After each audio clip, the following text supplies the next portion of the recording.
Do you want to know how to convert 5-month-old leads? Jade has the playbook next.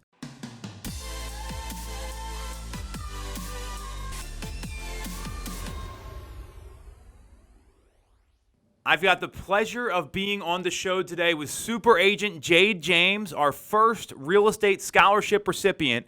And what we're going to talk about today is something that agents love to discuss and they fantasize about doing, and they never take the action to do it. Converting the old leads, right? A lot of people have a mindset of, oh, that lead's too old, it's not good, and it's never the leads, it's always the action. So in the past 30 days, Jade's converted 4 pending sales, which is amazing enough. Of those 4, 1 was a 5-month-old lead and 2 were 8-month-old plus leads. So how'd you do it? Well, Tom, I really was follow-up. It's a general thing that you think that comes natural to agents, but I just did my weekly calls, and I would check in once a week for non-responsive leads. I also would do a weekly search that wasn't automatically generating to their emails, and just navigating through what they're really interested in and touching them that way.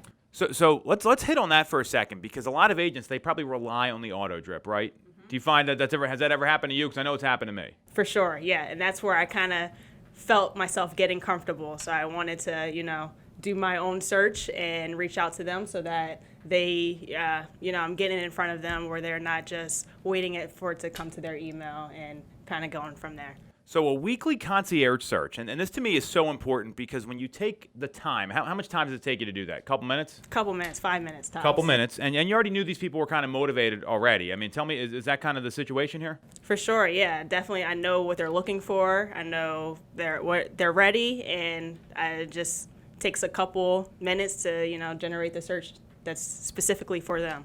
So these are some of our hottest leads, some of our best leads, and they're probably challenged by inventory, which is the story of every buyer in the past 18 months, and taking the time every week to send out that email saying, hey, here's a couple homes I identified for you. Not, here's your auto search results from the MLS, or here's your auto e-alert from the blah, blah, blah. It was, I found these for you. They might be a good fit. We're using any kind of language in these emails that kind of got a response. For sure, yeah. Well, if there was emails, I would kind of head it, if they were looking in a specific area, this is the search that you're looking for. If it was a phone call, hey, I found this property and I thought of you. And that's kind of how I would go from there. I found this property and thought of you. Everyone should write that down right now, because when you're calling people and you're showing, hey, I went the extra mile here, I went the extra effort, that really resonates with consumers, especially because so many agents just automate everything and mail it in. I mean, we're in the middle of September here. Most people are already talking about next year. She's talking about goal setting, which we're going to hit on in a second. So a weekly call with some sort of value. Property you found, something happening in the market. Do I have this right? Because I know you said checking in, but I know you really weren't just checking in. You were actually bringing value to the conversation. Absolutely. As far as, if the inventory has went up, status on interest rates, something that the buyer really be interested into knowing, so that they, know that they have to start getting the ball rolling. Love it. So weekly calls with some sort of value, weekly concierge search. And you mentioned the other key when we were prepping for the show here was how you were setting goals. So talk a little bit about that, because I think I know there's a real lack of goal setting and business planning in the real estate industry. Absolutely, yeah. Before getting into the industry, I was not really keen with goal setting. Now that I do set these goals for me, I make it a point to keep driving myself until I hit those goals. I told Tom I had a goal of actually 4 last month, because my July was a little slow. So I just kept my foot on the pedal until I reached that goal. So you set the goal, and just setting the goal, congratulations. Most people don't even set the goal. They're just like, I want to sell some houses this year or do whatever. Do you keep it up in visual in front of you? How do you hold yourself accountable with that?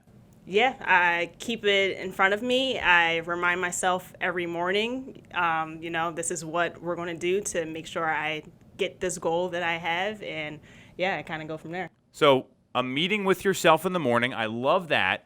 Keeping it up in visual, and just keep focusing on the one thing, right? I mean, that was your primary focus over the month of August, right? Yes, whatever I can do to get that done, that's what I did. Very cool. So keeping a focus on that one thing, reminding yourself every day, keeping it up and visual. Did you share your goal with anybody else? I did. I shared it with you. I actually shared it with my parents, just we go. so that I know that someone else knows that goal that I have to hold me accountable in case, for whatever reason, I couldn't reach it.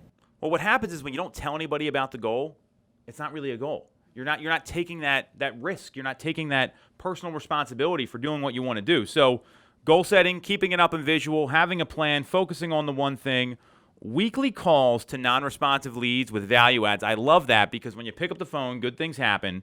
And that weekly concierge search. And that got her 4 sales, 3 of them 5 months, 8 months, and 8 months were the age of the lead. The other one was 9 days, but that stuff works for everybody. So anything else you want to add here? I mean, there's a ton of content in this. Hope everyone's taking notes. Anything else you want to add or you feel like people should know about how you had such great success last month, but more importantly, how you're keeping the momentum going this month? Yeah, goal settings, number 1, and follow up.